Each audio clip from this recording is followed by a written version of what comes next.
All right, so hi there, kumusta? Once again, welcome back to another episode, another installment of our video recorded lecture. So, in this installment, we will be talking about two important provisions of the new civil code, okay? Particularly Article 2 and Article 3 of the new civil code in the Philippines. We will be talking about the effectivity of the laws, the necessity of publication, the rule that ignorance of the law excuses no one, and the like. Okay? Um, so yun. So let's begin. So our objective in this supplemental lesson is to locate, no, identify where Articles 2 and 3 sit within the preliminary title of the new civil code and why the code opens with these rules on the law itself. Pangalawa, you should be able to explain, no? You have to state the original and amended text of Article 2 and explain the 15-day publication rule and the meaning of unless otherwise provided. Number three is for you to analyze, particularly discuss the case of Tanyada versus Tuvera and explain why the Supreme Court declared publication an indispensable requirement of due process. The fourth one would be for you to apply, okay, to connect Article 2, the publication requirement, and Article 3, ignorantia lehis neminem excusat, as two sides of the same constitutional bargain. And lastly, for you to evaluate no, the relevance of these articles to public administrators like us, no? Particularly in ordinance making, IRR drafting, and even policy dissemination. Okay, ngayon, pag-usapan natin bakit kaya ang civil code na pangunahing tumutukoy sa persons, family, property, obligations ay nagsisimula sa isang section na tinatawag nating preliminary title. Well, dahil kailangan munang maging malinaw kung paano nagiging batas ang isang batas. So earlier, I have already discussed the legislative processes or the policy making processes from the Congress down to the provincial government, to the city and municipal government, barangay, and even yung paggawa po ng executive orders and administrative policy making processes such as yung pagbuo po ng IRR. In this text, no, nabanggit ko kanina that I kept on saying there is a publication requirement at kung kailan nga ba nagti-take effect. Take note na hindi natatapos ang policy making process once napirmahan ito ng chief executive.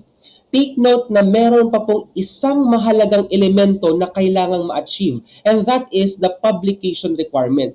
Hindi po automatic na kapag sinabi ng provision ng batas, for example, it is stipulated in its effectivity clause that the law shall take effect immediately or upon approval, then effective na siya agad pag pinirmahan. Mali po yan. Okay? The question in this special or supplemental lesson is, kailan ito nagsisimulang umepekto at kung sino ang talagang nasasaklaw nito? In the preliminary title, my dear friends, makikita natin ang Article 1 hanggang 18. Although hindi ko po yan i-discuss because this is not civil law course, neither this is a person or family relation course. I am just taking or isolating Articles 2 and 3 because these are important provisions in your study of public policy and program administration. Okay? So, let's proceed, no? Let's read Article 2. Ito yung original text ng Article 2 na na-enact noong 1949.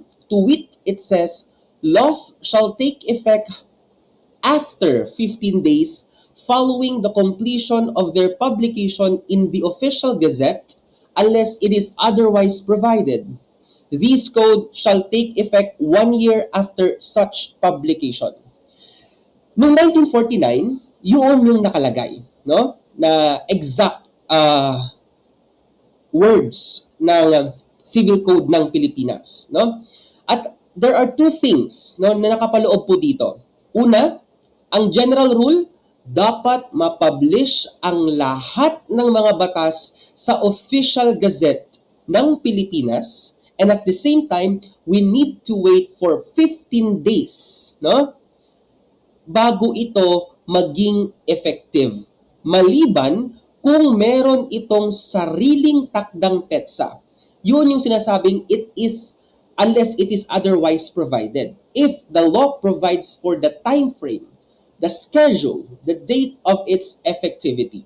And second one, ang civil code mismo ay napakalaking reform sa ating batas sibil, no? It gave rise now to the provision na it will take effect 1 year after such publication. Ito yung sinasabi ng batas po natin na unless it is otherwise provided. If the law is silent as to the date of its effectivity, then it is presumed na it will take effect after 15 days following the completion of its publication. But in this case, ang civil law po ang nagbigay ng kanyang date of effectivity. 1 taon matapos ang kumpletong pagkakalathala po nito. Okay? So malinaw po yan sa ating civil code. In such manner, nagkaroon po ng amendment, no? It was actually signed by virtue of Executive Order number 200, 1987. Ngayon, may nadagdag. Laws shall take effect after 15 days following the completion of their publication in the Official Gazette or in a newspaper of general circulation unless it is otherwise provided. Ano po ang nagbago? Idinagdag na po ang isa pang option or alternative na pagpapublishan po ng ating mga batas. And it is clearly and expressly provided there na ang batas ay hindi na lamang po sa Official Gazette pwedeng i-publish kundi sa mga newspaper of general circulation. Bakit? Dahil katulad ng malalaman po natin mamaya, ito ay direktang implementation ng Korte Suprema. This is a result of a jurisprudence. And take note, nabanggit ko po kanina or last time na ang jurisprudence po ay may kapangyarihang legislatura or quasi-legislative in nature. According to our civil code, such decisions of the Supreme Court forms part the law of the land under civil code. Although hindi ko po na yon i-discuss. But in this case, the very reason why the inclusion of the phrase in a newspaper of a general circulation is because of the case of Tanyada versus Tuvera. Kaya bago po 1987, Official Gazette lang. No, it was in 1949. But after 1987 hanggang ngayon to present, no, pwede na po ang either Official Gazette or newspaper of a general circulation. Ngayon, pag-usapan pa natin further, ano ba ang itinatakda, no, ng Article 2. Let's talk about the parts of this provision. Okay, let's break it down into 4 primary parts. Number 1, the 15-day rule. Ito po yung tinatawag nating vocatio legis. Take note of that. Or yung panahon na hinihintay bago po tuluyang umepekto ang batas. General rule, pag the law is silent, automatic ang aantayin po natin ay 15 araw pagkatapos ng full publication nito. Okay? Malinaw po ba yan? Okay? Ito po ay para magkaroon ng opportunity at oras ang mga tao na basahin, malaman at intindihin kung ano ang nilalaman ng batas na naipasa. Again, hindi po effective ang isang batas just because the effectivity clause provides for it says na the law shall take effect immediately. Hindi po. Yung immediately po doon would constitute that it will take effect immediately upon the completion of its publication 15 days after. Okay? Malinaw po yan. Okay. So magbilang tayo. For example, na napirmahan yung batas today. Okay? And then kinabukasan, August 13, na kumpleto yung kanyang publication. So, mag-uumpisa tayo magbilang ng 15 days on August 14. So, 1, 2, 3, 4, 5, 6, 7, 8, 9, 10, 11, 12, 13, 14, 15. Ibig sabihin po niyan, on August 28, magti-take effect ang isang batas. 15 araw pagkatapos ng complete publication po nito. Second one, completion of publication. Ibig sabihin po, dapat buo, hindi lang po partial, hindi lamang po title. Dapat full text ng batas ang maipublish po. Pangatlo, okay, two options. Option 1, official gazette. Option 2, newspaper of general circulation. Kung ipinost lang po ito sa Facebook, kulang. It's not enough and it will never be enough. Okay? At of course, ano po ang newspaper of general circulation sa Philippines? Ano pong ibig sabihin po niyan? Pag sinabi po nating newspaper of a general circulation sa Pilipinas is a publication printed regularly to share general news and local information with paying subscribers rather than catering to a single special class or group. So, sa PASAP dapat ti-access na rito nga newspaper. Example po ng mga newspapers of a general circulation would be Manila Bulletin, Philippine Daily Inquirer, and the Philippine Star. This is actually in accordance with the case of Zosimo versus asan na yung versus nito? Sorry. Hindi ko mabasa. Wait lang.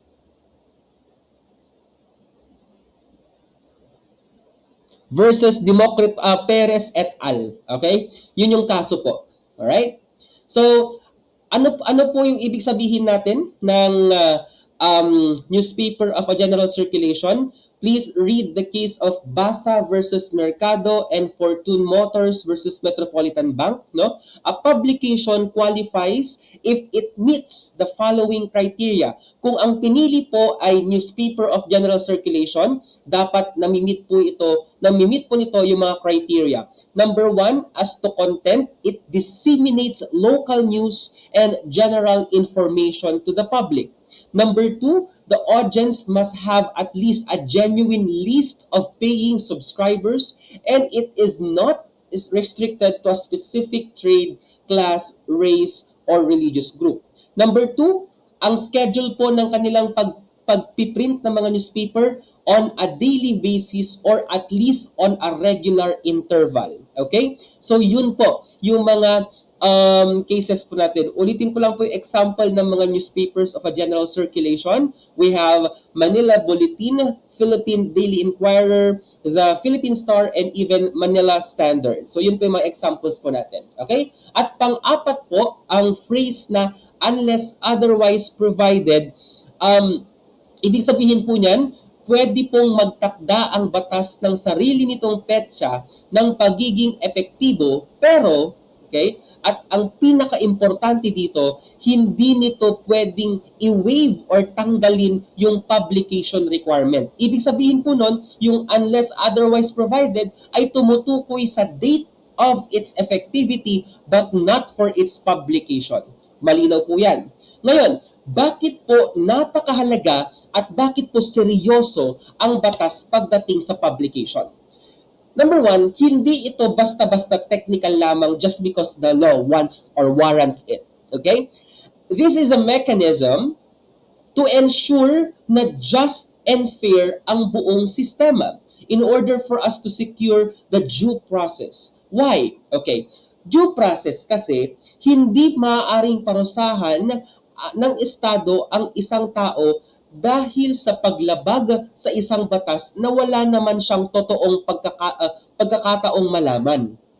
The state cannot penalize a person for violating a rule that a person had no opportunity to know that the law existed.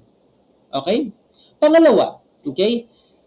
This is to ensure the right to information. Okay? May karapatan po ang lahat ng mamamayan, including you, okay, based sa ating 1987 Constitution. Pangatlo, fair notice. It is important, no, and it is an important obligation of the state to inform its people about the law before it becomes enforceable. And number four, and this is very important because of Article 3 of the new Civil Code. Only after a law that is properly published can the state fairly presume that everyone knows it. There's a conclusive presumption na alam nyo yung batas na ito because it has already been published. Okay? Bakit? Pag-usapan natin yung kaso ni Tanyada versus Tuvera. Okay? Ibalik natin ang oras at panahon. Wow, ibalik ang oras at panahon noong panahon ng martial law, no? Nag-issue ang gobyerno, ang Marcos regime ng 100 pieces, no? Or more than 100 presidential decrees, no? May mga letters of instruction, may mga tons of executive orders at mga general orders. Pero marami po dito ay kailanman hindi po na-publish sa official gazette. Sa kabila nito, ipinapatupad pa rin po ang mga batas na ito. Kaya naman po, si dating Senador Lorenzo Tanyada, kasama po ang ibang mga petitioners, ay naghain po ng kaso. This is actually a writ of mandamus para po pilitin si Juan Tuvera. He was then the presidential executive assistant na i-publish ang mga hindi pa po na ipapublish na mga batas. And what was their argument? Hindi maaaring sundin ng mamamayan ang batas na wala naman silang paraan para malaman ito. Di ba? Di maamo gayam maipagal gayam daytan, maiparit mo't gayaman. Therefore, kailangan bang i-publish muna ang mga presidential issuances bago ito mabigyan ng visa? That was actually the case at hand by Tanyada versus Tuvera. At ano po ang sagot ng Supreme Court in 1985? Okay? Sa pamamagitan po ni Justice Hugo Gutierrez Jr., he was the ponente at that time, okay? They actually favored the petition or the writ of mandamus by Senador Tanyada. At idiniklara po nila na ang publication ay indispensable. Ibig sabihin po, hindi pwedeng lagpasan, hindi pwedeng wag sundin, okay? Because it is an indispensable requirement ng due process. Ibig sabihin po niyan, ang mga batas na may pangkalahatang application ay dapat mauna munang maipublish or mailathala bago ito magkabisa. Anong mga effect dito sa mga holdings? Number one, okay? Saklaw po ng Article 2 ang lahat ng batas, including those of local application and private laws. Kaya kung babalikan po ninyo yung discussion ko kanina sa mga legislative making processes na mga flowcharts ko po, meron po doong publication requirement. Pangalawa, pati po ang mga presidential decrees at executive orders katulad po ng mga iminumungkahi at inilalathala ng ating Pangulong BBM right now, di ba? Kaya kung titignan po ninyo, and please do follow yung atin pong official gazette. Doon po inilalathala ng pamahalaan ang lahat po ng ating mga batas. Isisend ko po sa GC mamaya yung link po ng official gazette sa Facebook page po. Pangatlo, kailangan buo at kumpleto ang publication. Hindi po enough na partial publication or yung title lang po ang ipinablish po. At panghuli at ang pinaka-importante, kung walang publication, wala rin pong basihan para sabihing hindi pwedeng humingi ng excuse ang tao sa kanyang kamangmangan sa isang batas, no? Hindi po natin pwedeng husgahan ang isang tao sa mga batas na hindi naman po natin ipinaalam. Kaya doon po papasok mamaya yung Article 3 of Civil Code. Okay? Ngayon, let's try to clear things out, particularly that phrase unless otherwise provided. Ngayon, nag-file po ng motion for reconsideration dahil kailangang linawin. Ano ba talaga ang ibig sabihin po ng phrase na unless otherwise provided? Noong December 29, 1986 po, okay, isinulat po ito ni Justice Isagani Cruz. Actually, si Justice Isagani Cruz ay isa sa mga paborito ko pong mga hukom sa Pilipinas because he authored one of our constitutional law books at ang dali po niyang intindihin. Okay? Now, according to Justice Isagani Cruz, no, pinagtibay niya, sinuportahan niya, kinatigan po niya yung desisyon ng Korte Suprema in terms of its interpretation. Meron kasi tayong dalawang posibleng pagbasa. Una, the wrong interpretation is yun daw pong unless otherwise provided ay pwedeng i-skip ang publication requirement. Mali po yun. Ang tama pong interpretation is that the unless otherwise provided refers now to its date of effectivity. Pwedeng magtakda ang batas ng kanyang date of effectivity. 6 months from now, 1 year from now, 3 years from now, 1 month from now, pero hindi po pwedeng sabihin na lagpasan ang ating publication. Okay? Now, why must and need not to be published? Okay. Ngayon, alamin natin kung ano talaga ang saklaw ng publication requirement. Okay? Sa kaliwa po, okay, ang mga dapat i-publish. Mga statutes or mga batas including those with local and limited application, presidential decrees and executive orders of legislative character, administrative rules at regulations na nagpapatupad ng batas katulad po ng implementing rules and regulations, mga charter ng lungsod, at mga circular po na ipinatutupad ng batas at may epekto direkta sa publiko. Sa kanan naman po, ito po yung mga hindi kailangang i-publish. Number 1, interpretation or interpretative regulations. Okay? Mga panuntunang nagbibigay linaw lamang para sa mga implementing officials. Ito yung mga internal or more of like housekeeping in nature. Okay? Na hindi naman po direktang nakaaapekto sa mga tao at sa publiko. Okay? Meron din pong mga letters of instruction sa pagitan ng superior or head of office at ng kanyang subordinate, at mga municipal ordinances na may sarili namang posting at publication rules sa ilalim po ng local government code. So hindi po lahat ng mga municipal ordinances ay kailangang i-publish, but the rest kailangan po. Okay, puntahan po natin yung isa sa mga sikat po na mga Latin maxims po natin. Ignorantia lehis non excusat. Some would say ignorantia lehis neminem excusat. Okay? Anong ibig sabihin po niyan? Simply, ignorance of the law excuses no one from compliance therewith. Okay?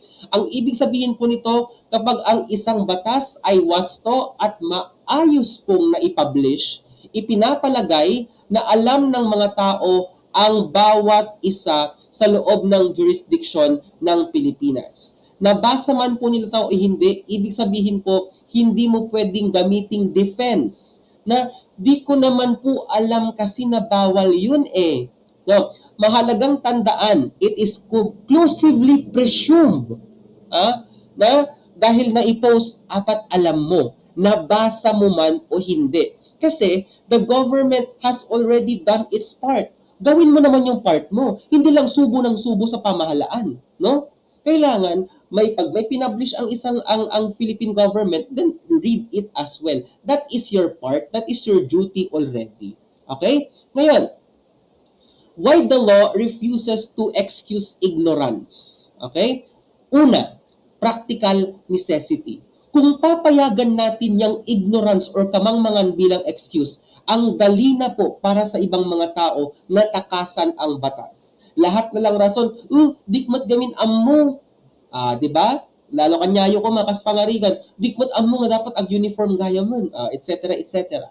Pangalawa, It maintains yung tinatawag nating social order. You have to take note na ang batas ay isang social contract sa pagitan ng pamahalaan at ng mga tao na kailangan pantay-pantay ang application. Okay? Walang mahirap, walang mayaman, walang bata, walang matanda. So long as it has already been published, it will maintain social order. Kung papayagan ang exemption para sa mga nagsasabing hindi nila alam, din magkakaroon tayo ng dalawang klase ng mamamayan, di ba? Pangatlo, public policy over individual equity, no? Maaaring minsan mukhang matigas ito para sa isang individual, pero pinoprotektahan nito yung integrity at fairness ng application ng batas. It goes now with the Latin maxim, dura lex sed lex. The law may be harsh, but it is the law and you cannot excuse yourself because of your ignorance. Okay? At binabalanse po nito yung Article 2 ng ating Civil Code. Okay? So, practically, magka-match po ang Article 2 at Article 3. It becomes a logical chain. So I will no longer discuss this one as I have already finished my lecture on this one. Take note, my dear friends, na bagaman meron tayong ignorance of law, meron din tayong ignorance of fact. Ang hindi pinapayagan ng batas, ignorance of law. Pero minsan, pinapayagan po yung tinatawag nating ignorance of fact. Ano naman po yung ignorance of fact? Hindi mo alam or nagkamali ka sa pagkakaintindi at may mga factual circumstances na umiikot dito. Halimbawa, an employee approves a document genuinely believing based on a forged signature. Halimbawa, may nagpasa sa'yo. Tapos, forged pala yung signature at wala ka namang kakayahan para po i-identify whether or not the signature is legit and valid. So, dahil doon, you were under the presumption na valid yung paper. Kaya tinanggap mo siya. At that point, you are just actually committing ignorance of fact. Okay? Pwede po kayong ma-absuelto po doon. Alright? So, yun lang naman po ang sa akin. I will no longer finish this one in order for you to focus on watching this one. Sana po mas nagets po ninyo yung information regarding Article 2 and Article 3 of the new Civil Code. Maraming salamat po sa oras na inalaan po ninyo sa panonood po ng aking video, and we'll see each other once more in our succeeding lessons.